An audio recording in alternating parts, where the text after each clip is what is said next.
انوکھا لاڈلا پہلے کسی زمانے میں 2014 میں اس انوکھے لاڈلے کی اور ان لوگوں کی ان کے ساتھ جتھوں کی جو تربیت کی گئی تھی، اس تربیت کا نتیجہ پاکستان کے تمام اداروں نے اور ہمارے بالخصوص ہمارے عسکری ادارے کے جگہوں پہ جس طریقے سے انہوں نے جا کے تباہی کی، توڑ پھوڑ کی، وہ پوری پاکستانی قوم نے دیکھا۔ شہداء کی تصویریں، ان کی یادگاریں، جو کہ انتہائی افسوسناک مقام ہے، اور شہداء کے بارے میں تو قرآن مجید میں بھی لکھ دیا گیا ہے کہ ان کا مقام کیا ہے۔ اس جتھے کو کوئی خدا کا خوف نہ آیا، نہ اپنے ملک اور قوم کا، نہ اس ماں کا خوف آیا کہ اس ماں کی حفاظت کرتے ہوئے جس مٹی پہ ہم رہتے ہیں، اس کی حفاظت کرتے ہوئے جن لوگوں نے اپنی جانوں کا نذرانہ پیش کیا، کس طرح سے بے دردی سے ان کی یادگاریں، ان کے اوپر توڑ پھوڑ کی گئی، کور کمانڈر ہاؤس پہ حملہ آور کیا گیا، اور تقریباً پورے پنجاب میں اور KPK میں بھی اور بلوچستان میں بھی، کراچی میں بھی، جہاں پر ان کا بس چلا تھا، ایک آرگنائز طریقے سے جتھوں کی شکل میں یہ حملہ آور ہوئے۔ میں آپ کو یہ ضرور بتاؤں گا، آپ دیکھیں کہ 2014 میں ان لوگوں کی ایک تربیت کی گئی تھی۔ 2014 میں اس سیاسی جماعت کو یہ رجحان پیدا کیا گیا تھا کہ جلا دو، بجلی کے بل جلائے گئے، سول نافرمانی کا اعلان کیا گیا، اور سول نافرمانی کے اعلان کے ساتھ ساتھ آپ یہ دیکھیے کہ کس طریقے سے پاکستان ٹیلی ویژن کی عمارت پر حملہ کیا گیا، پاکستان کے پارلیمنٹ کی جو سامنے دیوار ہے اس کو بریچ کیا گیا، اور پارلیمنٹ کی حدود کے اندر داخل ہو گئے۔ سپریم کورٹ کا جہاں پر تختی لگی ہوئی ہے، سپریم کورٹ آف پاکستان، وہاں پر شلواریں لٹکائی گئی اور قبریں کھودی گئی، اور پاکستان سیکریٹریٹ کے راستے بند کیے گئے، اور یہاں پر آ کر جتھے بیٹھ گئے۔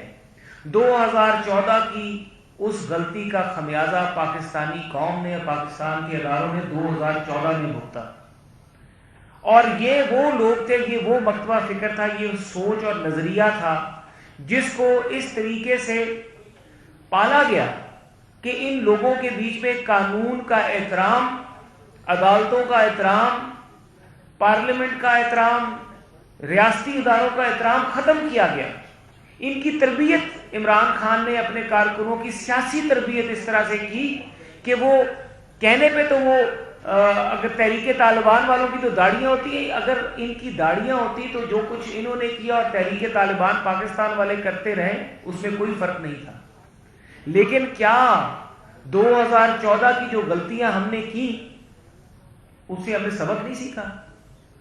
کہ کیا اس وقت ایک شخص کو ریاست کے اوپر چڑھائی کرنے کا اختیار دیا گیا، کبھی دھرنا 1، کبھی دھرنا 2، کبھی lockdown 1، lockdown 2، lockdown 3، ان سارے لاک ڈاؤنز کا تسلسل دیکھ لیں تو ہر جگہ پر پولیس والوں پر حملہ آور ہوئے، ہر جگہ عسکری اداروں کے جو لوگ یہاں پہ تعینات ہوتے تھے ان کے اوپر حملہ آور ہوتے تھے، رینجرز کے جوانوں پہ بھی اس وقت حملہ آور ہوتے تھے، اور ان کی تربیت کی گئی۔ تھانوں میں عمران خان خود جا کے کہتا تھا، اور کہتا تھا کہ IG میں تمہیں اپنے ہاتھ سے پھانسی دوں گا۔ یہ وہ تربیت تھی جس تربیت کو ہم نے کور کمانڈر ہاؤس کے سامنے دیکھا، یہ وہ تربیت تھی جس کو ہم نے Karachi corps commander house, Balochistan میں کوئٹہ کور کمانڈر ہاؤس اور دیگر تنصیبات GHQ کے بعد، یہ وہ 2014 کی تربیت تھی جس کا خمیازہ پوری پاکستانی قوم کو بھگتنا پڑا۔ اور اب کیا ہو رہا ہے؟ اب ایک عدالتی لاڈلا تیار کیا جا رہا ہے، اور میں سمجھوں گا کہ جس طریقے سے 2014 میں ان کی تربیت کی گئی، اور اس تربیت سے ہمیں ایک سبق سیکھنا چاہیے۔ 2022 9 مئی کا واقعہ، 2014 کی جو اس تربیت کا، سیاسی تربیت کا جو تحریک انصاف کی عمران خان نے کی اور عمران خان کے سہولت کاروں نے کروائی، اس تربیت کا نتیجہ 9 مئی 2023 کو پوری پاکستانی قوم کے سامنے آیا۔ اور اب کیا پاکستان کی عدالتیں یہ دیکھ نہیں رہی کہ ہم ایک عدالتی لاڈلا تیار کر رہے ہیں؟ ایک عدالتی لاڈلا، اس کو ہم نے ہر چیز کا NOC دے دیا ہے، اس کے پاس نو آبجیکشن سرٹیفکیٹ ہے کہ وہ جو چاہے کرے، جس چاہے عمارت پر حملہ آور ہو، جس چاہے شخصیت کی پگڑی اچھالے، جس چاہے بندے کے گھر میں گھس جائے، ان کے بچوں کا سکون برباد کرے، جس چاہے عمارت کو تباہ و برباد کر دے, جلا دے, اس بندے کو ہم کوئی عدالت, کوئی بھی ادارہ ہاتھ نہیں لگا سکتا, کیونکہ وہ عدالتوں کا لاڈلا ہے. کاش یہ سہولت مسلم لیگ نون کے لیڈروں کو بھی میسر ہوتی 2018 سے لے کے 2022 تک. کاش یہ سہولت میاں نواز شریف کو بھی میسر ہوتی جب وہ لاہور ایئرپورٹ پر لینڈ ہوا تھا انتخابات سے پہلے. کاش یہ سہولت مریم نواز کو اس وقت میسر ہوتی جب اس کو اپنے والد کے سامنے اریسٹ کیا گیا تھا. جو سہولت عمران خان کو پولیس لائن میں بیٹھے عمران خان کو میسر ہوئی تھی, کاش وہ سہولت خواجہ سعد رفیق, شاہد خاقان عباسی, رانا ثناء اللہ, ان تمام لوگوں کو بھی سہولت میسر ہوتی. کاش وہ سہولت فریال تالپور خورشید شاہ کو بھی میسر ہوتی, جو عدالتی سہولت کاری اور جو عدالتی لاڈلا جو عمران خان کو جس طریقے سے لے کے جایا جا رہا ہے. میں یہ سمجھتا ہوں انتہائی احترام سے, میں اپنے پاکستان کی عدلیہ سے مخاطب ہوں اور میں خود ایک وکیل ہوں, کہ ہم ایک عدالتی دہشت گرد پیدا کر رہے ہیں. اگر اس شخص کو قانون توڑنے پر, قانون کو اپنے ہاتھ میں لینے پر, قانون شکنی کرنے پر, اگر اس کو عدالتوں میں جو پروسیس ہے اس کا سامنا عمران خان کو نہیں کروایا جائے گا اور اس کو تحفظ دیا جائے گا, تو یقین مانیے پاکستان میں آنے والے دنوں میں ہر جرم کرنے والا شخص عمران خان کے اس جو اس کو سہولت کاری اور جو برتاؤ اس کے ساتھ کیا جا رہا ہے اس سے متاثر ہوگا, اور وہ یہ سوچے گا کہ اگر عمران خان پورے پاکستان میں آگ لگانے کے باوجود بھی اس کے خلاف کوئی کارروائی نہیں ہو سکتی اور اس کو ایک اجتماعی ریلیف دے دیا جاتا ہے, یعنی کہ جو کیسز مستقبل قریب میں بھی ہو سکتے ہیں اس میں بھی اس کی ضمانت لے لیں, پھر یہ بھی کر لیں کہ فیوچر میں اگر وہ کوئی کرائم کرے گا, قانون شکنی کرے گا, تو اس کا بھی ریلیف دے دیں. فیوچر میں اس کے اوپر کوئی غلط غیر آئینی کام کرنے کا اگر وہ قدم اٹھائے گا تو اس میں بھی اسٹے آرڈر آج ہی دے دیں. اتنا زیادہ اگر ہم جانبداری کا مظاہرہ کرتے ہیں تو پاکستان کی عدالتی نظام تو پہلے بھی میرے خیال سے اب 150 نمبر پہ ہے. یہ پاکستان کی عدلیہ کو سوچنا پڑے گا کہ پاکستان کی عدالتوں میں پاکستان کی عوام کا جو یقین ہے وہ کس طرح برقرار رہے گا.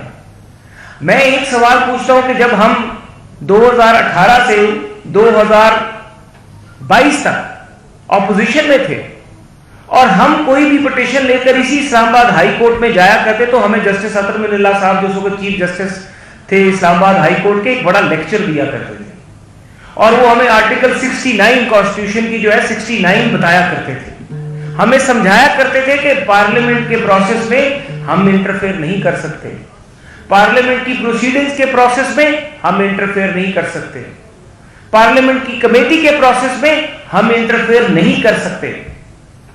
الیکشن کمیشن کے ممبران کی تعیناتی کا معاملہ تھا, پورا پارلیمنٹ کو بائی پاس کر کے غیر آئینی طور پر صدر پاکستان نے ایک نوٹیفیکیشن نکالا تھا, لیکن اس سارے پروسیس کے بیچ میں کوئی اسٹے آرڈر نہیں کہیں پہ نظر آئے گا آپ کو. ہم نے صحت انصاف کارڈ جب عمران خان نے اس کے اوپر تحریک انصاف کا پرچم شائع کر دیا, اس کے اوپر جب ہم نے پٹیشن ڈالی تو اس پٹیشن کے اوپر بھی کوئی اسٹے آرڈر نہ آیا. ہم پر خود مقدمات بنائے گئے جو لاہور میں نیب کے تھے, میرے پہ مقدمے تھے, میں اپنی پٹیشن لے کے پیش ہوا اس وقت اسلام آباد ہائی کورٹ میں. انہوں نے کہا کہ ہم آپ کو ریلیف نہیں دے سکتے, کوئی پروٹیکٹیو بیل نہیں مل سکتی, چاہے آپ کا معاملہ لاہور میں, اب لاہور جائیں. اور میری طرح کے کئی لوگ جو بعد میں گرفتار ہو گئے ان کو کوئی ریلیف نہیں ملا اس وقت عدالت سے. کئی پروٹیکشن آرڈرز کے کیسز چلے, ہم پروٹیکشن آرڈر شہباز شریف کا مانگنے گئے, ہم پروٹیکشن آرڈر خواجہ آصف کا مانگنے گئے, ہم پروڈکشن آرڈر کسی بھی ایسے خواجہ سعد رفیق کا مانگنے گئے, شاہد خاقان عباسی کا, احسن اقبال کا, تو ہمیں اسلام آباد ہائی کورٹ نے کہا کہ یہ پارلیمنٹ کا معاملہ ہے, وہ پارلیمنٹ کے معاملات میں انٹرفیئر نہیں کر سکتے. تو آج کیا اسلام آباد ہائی کورٹ کے وہ ججز جسٹس اطہر من اللہ کا جو وہ فیصلہ ہے اس کو نظر انداز کر رہے ہیں کہ جب ماضی میں 2018 سے 22 کے بیچ میں ہم روتے بلکتے چیختے جاتے تھے ان ججز کے پاس کہ ہم سے زیادتی ہو رہی ہے, رانا ثناء اللہ کے اوپر 15 کلو ہیروئن ڈال دی گئی ہے, اس کا جج واٹس ایپ گروپ کے واٹس ایپ میسج کے ذریعے ٹرائل کورٹ کا جج تبدیل کیا جا رہا ہے، تو اس وقت تو چیف جسٹس نے سو موٹو نہیں لیا. اس وقت تو محترم چیف جسٹس صاحب کو سو موٹو لینا یاد نہ آیا جب یہاں پر کئی غلط اور ناجائز نیب کے کیسز بنائے جا رہے تھے. ہمیں تو صرف آبزرویشنز نصیب ہوئی. ہمارے کیسز میں تو صرف تاثرات دیے گئے کہ نیب جاتی کر رہی ہے، نیب ظلم کر رہی ہے، اس طرح نہیں ہونا چاہیے، یہ غلط ہے. کیا اس وقت کوئی سہولت جو آج عمران خان کو عدالتوں سے مل رہی ہے، یہ سہولت اس وقت اپوزیشن رہنماؤں کو تھی میسر؟ کیا اس وقت خواجہ سعد رفیق کا فیصلہ آج بھی نکال کے پڑھ لیں کہ کتنے سال وہ شخص جو ہے وہ جیل میں پڑے رہے، گلتے رہے، مسلم لیگ نون کی قیادت کے کئی رہنما، کوئی پرسان حال نہ بنا. 2 سال 2.5 سال 3 سال کی جب جیل کاٹنے کے بعد وہ جاتے سپریم کورٹ میں مقدمہ جاتا تو سپریم کورٹ کہتی نیب زیادتی کر رہی ہے، نیب قانون کو تبدیل ہونا چاہیے. لیکن اس سے زیادہ نہیں کہ ایک شخص کی آپ نے زندگی کے 3 سال جیل میں لگا دیے، اس کی زندگی تباہ و برباد ہو گئی، لیکن اس وقت تو سو موٹو لینا یاد نہیں آیا. اور یہاں پر ایک دن کے لیے ایک شخص پولیس لائن میں بیٹھا تو پورے پاکستان کا عدالتی نظام جو ہے اس میں زلزلہ آ گیا. یہ کیسا انصاف ہے؟ اگر انصاف کے تقاضے، اگر میجرمنٹ کا جو سکیل ہے وہ یہی ہوگا تو پھر پاکستان کی جو عدلیہ ہے اس کی رینکنگ میں، انٹرنیشنل رینکنگ میں ہم یقیناً 140ویں یا 150ویں نمبر پہ جائیں گے. کہ اگر ہماری جو منصفی ہے اس میں بیلنس نہیں نظر آئے گا، اگر ہماری منصفی میں 2023 میں پارلیمانی کارروائی کی کمیٹیوں کے اوپر سٹے آرڈر دیے جائیں گے اور 2018-19 میں پارلیمانی کارروائی اور کے اوپر عدالتیں ہاتھ اٹھا دیں گی اور کہیں گے کہ ہم انٹرفیئر نہیں کر سکتے، تو یہ دوہرا معیار نہیں ہے. اگر اس طریقے سے توشہ خانہ کیس کو آپ دیکھ لیں کہ توشہ خانہ کیس میں ایک جج کو، ظفر اقبال کو کس طریقے سے کلیپس کرایا گیا. سو موٹو تو چیف جسٹس صاحب کو اس دن ہی لے لینا چاہیے تھا جس دن عمران خان ایک جتھے کے ساتھ جوڈیشل کمپلیکس میں داخل ہوا تھا، جس دن آرڈر شیٹ ہی گم گئی تھی.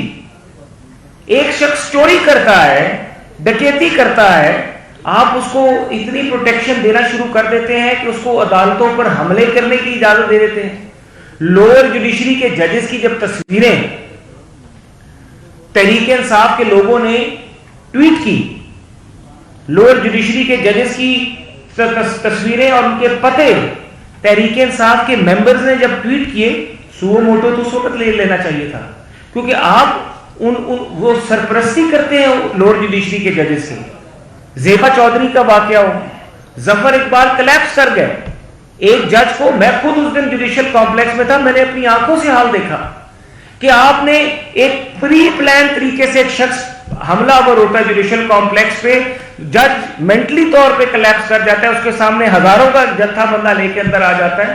تو جو سہولت اس کو میسر کی اس پہ تو سو موٹو نے لیا کہ آپ کو کس طریقے سے پرمیشن ہے کہ آپ پورا جلوس لے کے عدالت میں جائیں.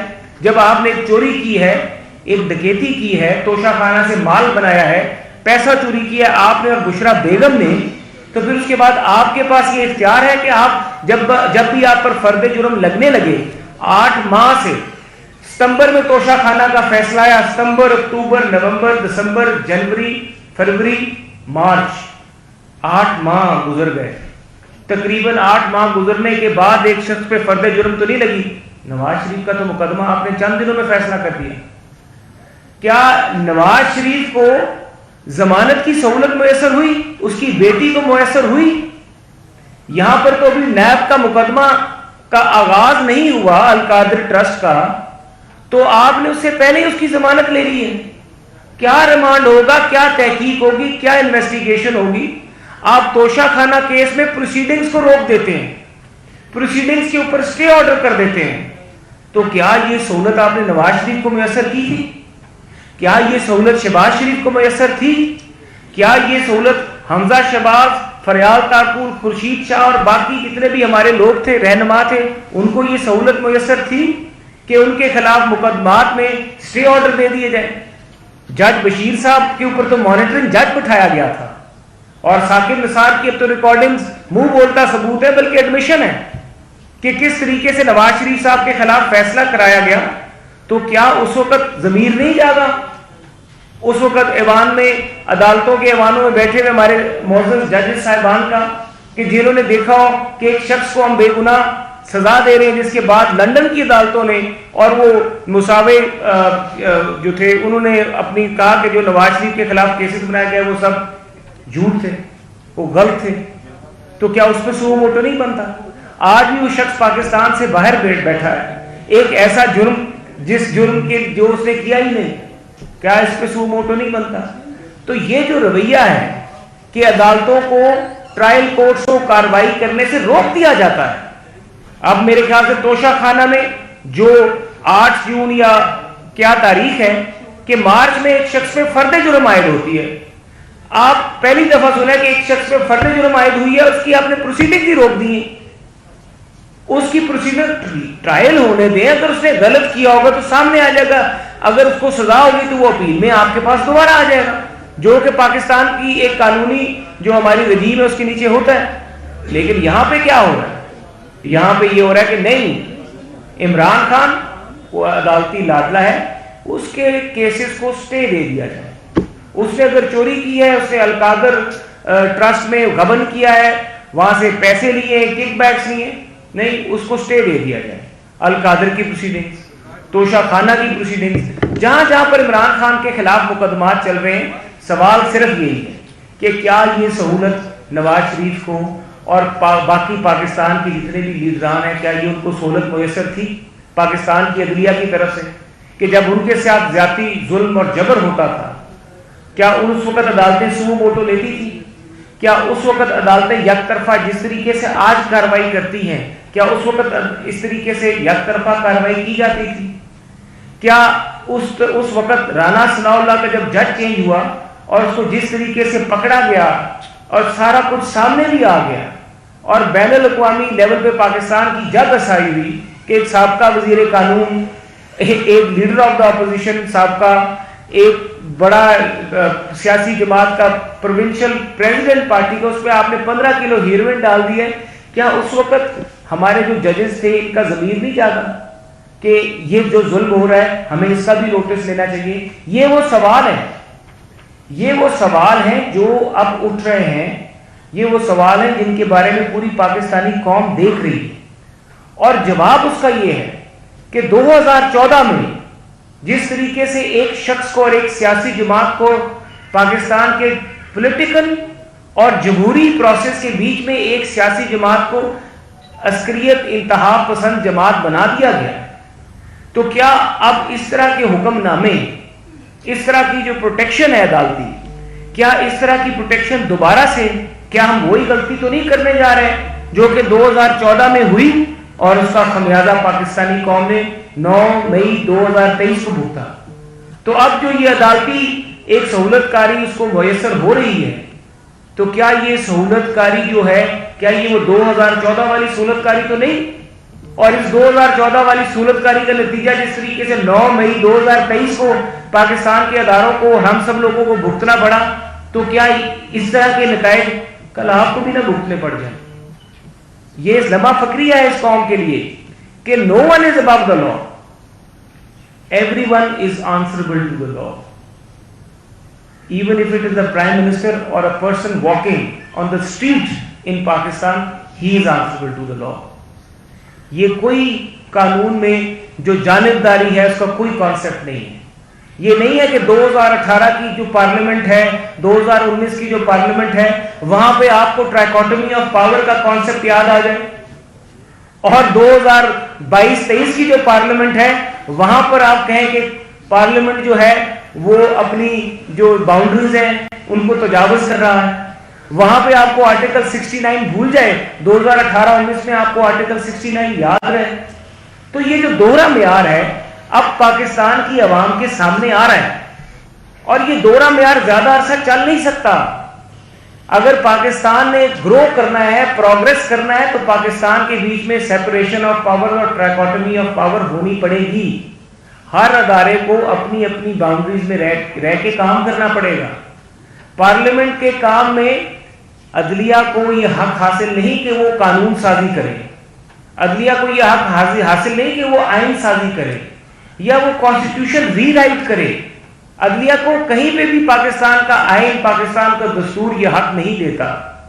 لیکن اگر آپ پاکستان کے پارلیمنٹ کی قانون سازی کے پروسیس میں، پارلیمنٹری پروسیڈنگز میں، کمیٹی کے پروسیڈنگز پہ آپ اسٹے آرڈر دیں گے تو کیا یہ دوہرا معیار نہیں ہے؟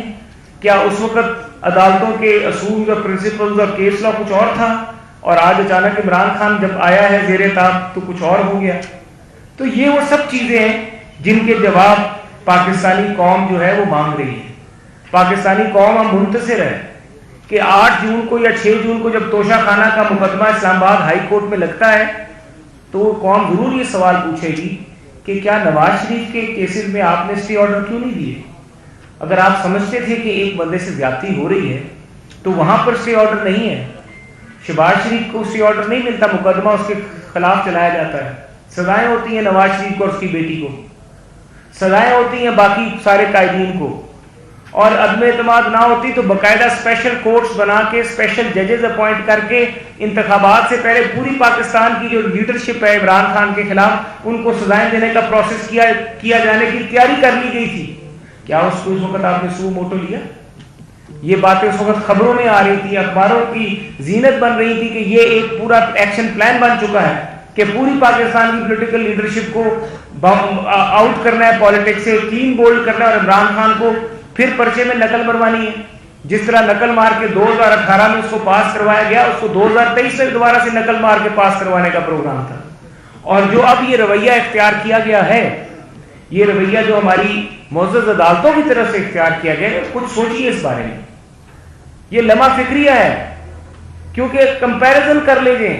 آپ عمران خان کا موازنہ کر لیں، آپ نواز شریف کے کیسز کا موازنہ کر لیں، فرق سب کے سامنے ظاہر ہے کہ عمران خان کو اثاثے نہ ظاہر کرنے پر ڈی سیٹ کیا جاتا ہے، ڈسکوالیفائی نہیں کیا جاتا. نواز شریف کو تاحیات نااہل کر دیا جاتا ہے. تو کیا یہ دوہرا معیار نہیں ہے؟ بہت شکریہ.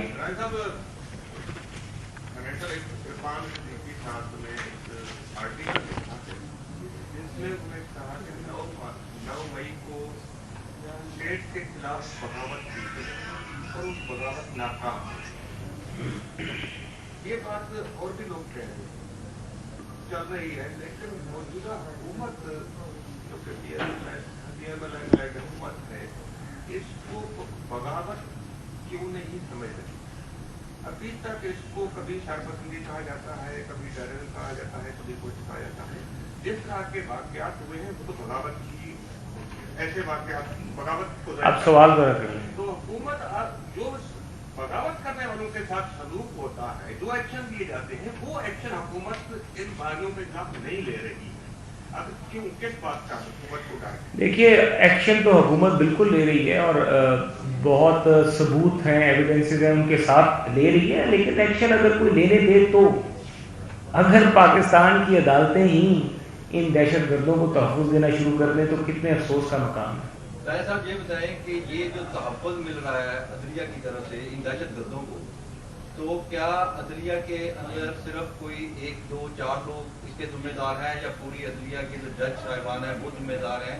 اور گورنمنٹ کیا کر رہی ہے؟ کیا وہ روکے گی، ذرا عوام کو بانسی بجا کر دکھا دے گی اس سارے معاملے پہ؟ اس سے یقینی ریاست کی صاف بھی متاثر ہوگی. دیکھیے یہ بہت اہم سوال آپ نے کیا اور میں یہ سمجھتا ہوں کہ حکومت اس معاملے کو دیکھ رہی ہے اور حکومت سے بڑھ کے پاکستان کی عوام اس معاملے کو دیکھ رہی ہے.